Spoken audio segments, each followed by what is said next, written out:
Hey guys, good morning and welcome to another episode of Motorcyclist MC Commute. Today we're going to be riding Honda's 2020 Fury. Did you know Honda still makes a production chopper style motorcycle? Well, today we're going for a ride on it. Well, there it is, guys, Honda's 2020 Fury. This is a chopper style motorcycle produced by Honda. Now, Honda's been making this bike since 2009, but we really have to back up a little bit to really get where this motorcycle came from.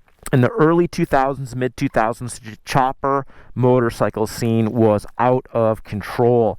Television shows like Orange County Choppers and West Coast Choppers really helped fuel this craze in chopper-style motorcycles. Everyone was building them, everyone was riding them, and if you didn't have one in the garage, you certainly wanted one. Honda made the decision to get in on this wildly popular craze and unveiled its production chopper for the 2009 model year. Unfortunately for Honda, it came a little too late. Just as fast as the chopper craze arrived here in North America, it went away. So when this motorcycle was unveiled, the chopper scene was pretty much already dead. Still, there's no denying how awesome this Fury is. Choppers were always designed as rolling pieces of art, and that artistic flow is in this motorcycle. Look at the clean fuel tank, 3.4 gallon fuel tank. Look at how the front cylinder head is totally uncovered. There's nothing there, no spark plug cap, no radiator hose. Everything is just clean, and that chrome cylinder head cover just looks awesome. Very aesthetically pleasing bike. 21-inch front wheel, 18-inch rear. This is the longest wheelbase Honda motorcycle Honda's ever produced. But enough talking about it. Let's hop on this thing and see what it's like to ride. Alright guys, here we are on the Honda Fury. Here is the ignition key. You insert it here into the lock on the left side of the engine. Press the starter button and away we go. Right away, hopping on this Fury. As expected, the riding experience really is nothing like any other motorcycle or segment today. These chopper style bikes obviously represented something where it was form over function, and the form of these things is it's almost strange how they ride. The forward foot controls have your feet in the wind, knees in the breeze, and the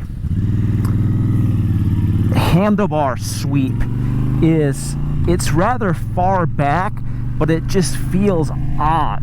It feels like the front tire is in another planet, probably because it is. This thing has absurdly steep rake, which stretches out the wheelbase to over 70 inches. In fact, this motorcycle has the longest wheelbase of any motorcycle Honda has ever produced in its factory.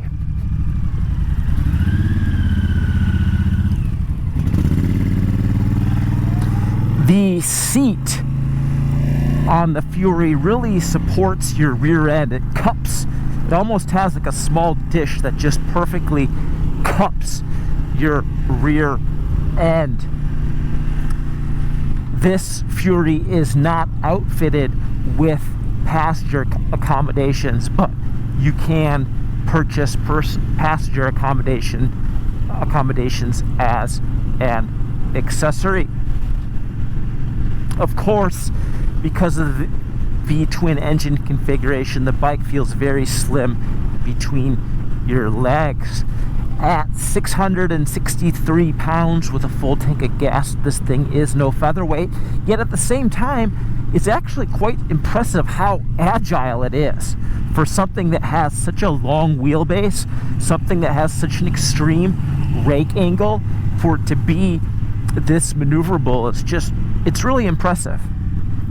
Again, you're riding on a small front tire, 21-inch rim with a small Metzler M880 tire. So realistically, you have to be aware of that contact patch. I like to use the brakes quickly and rather hard compared to others.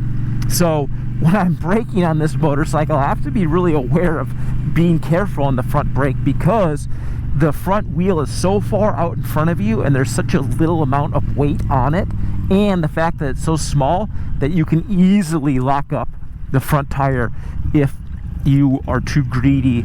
Not even greedy, but if you're used to riding a more sporty motorcycle with the hydraulic front disc brake. ABS is not available.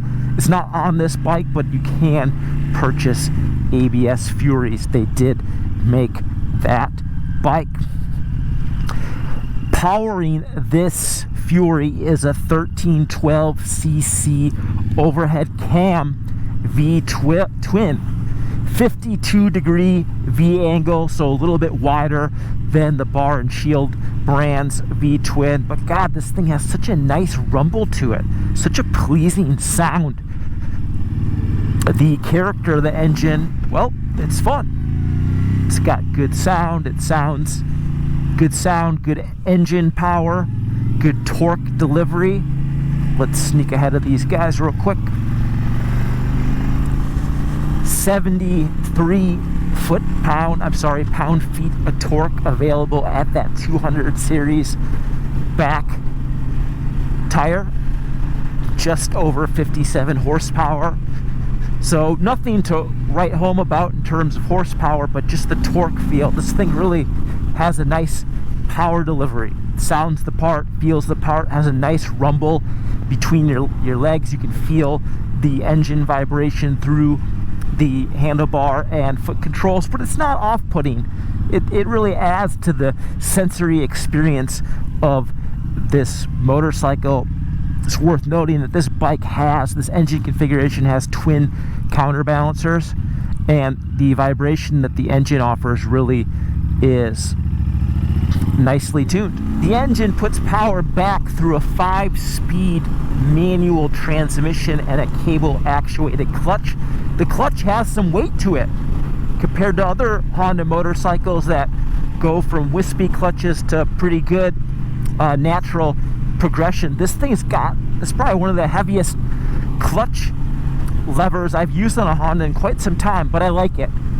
These V-twin cruiser bikes always have a little bit stiff clutches. That's been the nature of them ever since the old days, and it's nice that Honda still offers that. You know, it's not heavy enough where you have to be a He-Man to press in the clutch lever, but it definitely has some nice weight to it. I like that.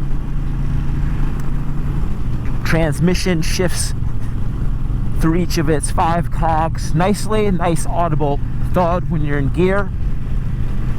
The transmission puts power back to the 200 series Metzler M80 tire via a shaft drive. That means that there's no mess to clean up, there's no belts to snap, and it has a very direct drive feeling. I love how when you're accelerating on this motorcycle, especially when the tire's cold, you can actually spin the tire just accelerating. I like that. Some people might bemoan and be like, oh, I don't want that feature, that doesn't sound good, but to me, it's fun. Now, this motorcycle doesn't have traction control, doesn't have adjustable power modes. This is a old school classic manual motorcycle. And old school classic manual bikes are all right by me. Don't always need all the electronic doodads that bikes come with these days. Suspension. Because this is a chopper, a hardtail replica chopper, meaning it looks like a hardtail, no suspension, but it actually does have rear suspension, 3.7 inches travel. This thing rides rough compared to 2020 or 2021 standard street bike. This thing has a rough ride. Yet, from what I remember, it's been over a decade, well over a decade since I rode a chopper. This thing rides pretty good. Those old choppers could really beat you up. This thing rides much better than I recall any previous chopper I rode riding. Yet, still, this thing isn't going to deliver the most supple ride. 4 inches of suspension travel up front, 3.7 in the back, like we said. The cool thing about this bike is the shock actually has rebound damping adjustment. I mean, I've never heard of a chopper having that. It also has an adjustable spring preload collar, so you can raise or lower the ride height of the bike. You pop off the seat, and that's how you get to it. But for a 663-pound bike, this thing handles pretty darn good. You know, just cruising and soaking in the scenery and seeing the sights and sounds of the world is what this bike is all about. It's not about accelerating hardcore. It's not about turning hardcore. It's just about cruising with the fists in the air. And for that, it does a pretty fine job. We rode this motorcycle after dark, and the standard halogen headlight, even though this headlamp is well over a decade old, the thing works really good. This headlight works better than some manufacturers' LED headlamp setups. So I don't know how Honda did it, but this bike has a great headlight. It's very bright for those who like to ride after dark, which is myself included. LED tail light looks very nice on the bike. It almost makes the bike look like a Tron motorcycle. I like just the simple horizontal flat look of it. And speaking of the looks, just the appearance of this motorcycle, we talked a little bit about it in the intro.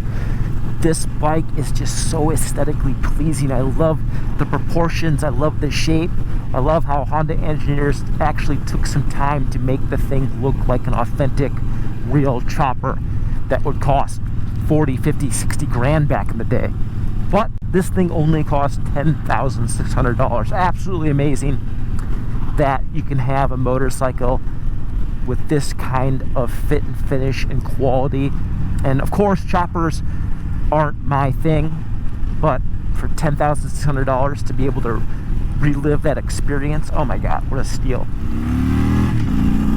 Love the power out of this engine. It just makes accelerating so easy. You just ride the colossal wave of torque. Let's get out of here, guys. Not bad. Ooh, rev limiter came in, told us to shift. That was third gear, fourth, now we're in fifth gear. No cruise control, guys. We have to ride the old-fashioned way. Cruising at 85 miles per hour. Well, this thing rides pretty good. There is obviously engine vibration felt through the handlebar and foot controls. At this running speed, it does feel borderline excessive, but again, that's how these chopper bikes are supposed to be. They're supposed to shake and rattle and roll. And this thing definitely shakes, rattles, and rolls. Power-wise, we have no trouble keeping up with the swift Southern California traffic. Everyone drives quickly here, and this bike can run with them. Now, with this motorcycle's more aggressive rake, you definitely feel, you don't feel instability, but you feel that the bike could be subject to instability. If you just move these bars a little bit, the chassis starts oscillating pretty quickly. That said, you have to really be attentive when you're riding this motorcycle and avoid fast or extreme direction changes. This isn't a bike that you want to swerve out of the way for something in the road on. You really have to plan your movements on this bike. But when you do that, it rides pretty good for a 21-inch stretched out front tire, front wheel clip chopper. The seat, we talked about the seat, the deep pan, how it really supports your posterior. It almost grabs it like your hand. And I wouldn't necessarily want to ride this bike 80 miles on the freeway, but I could if I had to. I know when I picked up this motorcycle from American Honda out of Torrance, California, I rode it from Torrance, California directly down to Oceanside, California, non-stop basically, and it wasn't so bad. Yeah, it beat me up more than most standard motorcycles would, but at the same time, riding this thing was tolerable on the freeway. So, which is saying a lot, because back in the day, you know, those West Coast choppers bikes and Orange County choppers, those things were less than comfortable. But my God, they were cool and they looked awesome and sounded awesome. I wanted one so bad back in the day. Brakes on this bike. We talked a little bit how you have to be careful when you're applying the front brake. You only have to be careful if you're have a sport-minded braking mentality. Single hydraulic disc brake up front, single hydraulic disc out back, and the brakes are plenty effective at slowing this bike down. Again, you're going to want to use a little bit more rear brake than front brake, which is converse compared to most motorcycles, but because this thing has such a big rear tire and carries its weight so low and so far back, you can use the rear brake more aggressively than you could other motorcycles. Oh, we blew it, guys. I was trying to do a burnout and I totally blew it. Clutch action, we talked about how heavy the feel and weight is, yet at the same time I like how this wet clutch, how it feels during launch. It has good feel. A lot of times the Bar and Shield brand and other motorcycle manufacturers in that space, they have really dead feeling clutches. This bike does not have a dead feeling clutch, which is a nice plus. Fuel mileage, 3.7 gallon capacity fuel tank. We averaged right around 30 miles per gallon on this thing. That was mostly during faster over 80 miles per hour riding. So that's the fuel mileage this bike gets. Alright guys, there she is, Honda's 2020 Fury, a production style chopper motorcycle. $10,600 for this motorcycle, and again, look at its lines. This thing is a cool looking motorcycle. You cannot deny its proper proportions and its airy experience, especially inside the engine up front and the fork. It's just everything looks right on this motorcycle. It sounds right, and it is a surprisingly nice riding chopper. Alright guys, let's do some Q&A real quick. Is this how they're taking care of the dead stock that they couldn't offload from 2014? Ha ha ha, very funny. As underscore brododgy says, this motorcycle is 10 years old. Honda first started manufacturing this bike for the 2010 model year. This is a 2020 model. People are still buying these. I'm very surprised the model has run this long. I am too. I'm surprised that this motorcycle wasn't discontinued a long time ago. Not because it's not a neat bike, but just because this category, people, it's not really alive anymore. If this was 2005, 6, 7, this bike would be selling like hotcakes. Is it smooth as any other Honda? This bike is ridiculously smooth for a chopper motorcycle. Of course, the engine vibrates. Of course, it's got a little bit of stability, not issues, but a signature chopper stability at speed. But God, this thing is surprisingly smooth for a chopper. Good job, Honda. They always get it right. Well, not always, but pretty much almost always. Paul Jr. wants his bike back. Ha ha ha. Does it handle as awkward as it looks? Yes, it takes a second for you to acclimate to its handling manners with that 21-inch front tire in the next solar system, it takes you a second to get its handling traits down. But then once you do, it's actually surprisingly well balanced and easy to ride for a 663 pound bike. Will this motorcycle get you beat up at Sturgis? I don't know. You know, I'm not a hater. I like Japanese motorcycles. I like everything. I'm an inclusive type of guy, so everyone is welcome and everything is welcome. I wouldn't have any hesitation operating this motorcycle at Sturgis. I absolutely would. I like it. All right, guys, that's enough Q&A. Make sure to surf on over to motorcyclistonline.com for your written content needs. Would I spend $10,600 on this motorcycle? I personally wouldn't. This chopper bike is cool, but it takes up way too much room in my garage. If I had an 8-car garage and lots of money, I would buy this bike. But given my current status, this motorcycle is too much of a one-trick pony for me. I need something that can go faster, that can do wheelies, that can do slides, that I can do endos on, that I can jump on a dirt bike track on, and this bike just doesn't cut it for that. But if you're looking for a nice looking, nostalgic, functional chopper bike that will last the test of time, this 2020 Fury is it. Thanks for watching, guys. We'll see you next time.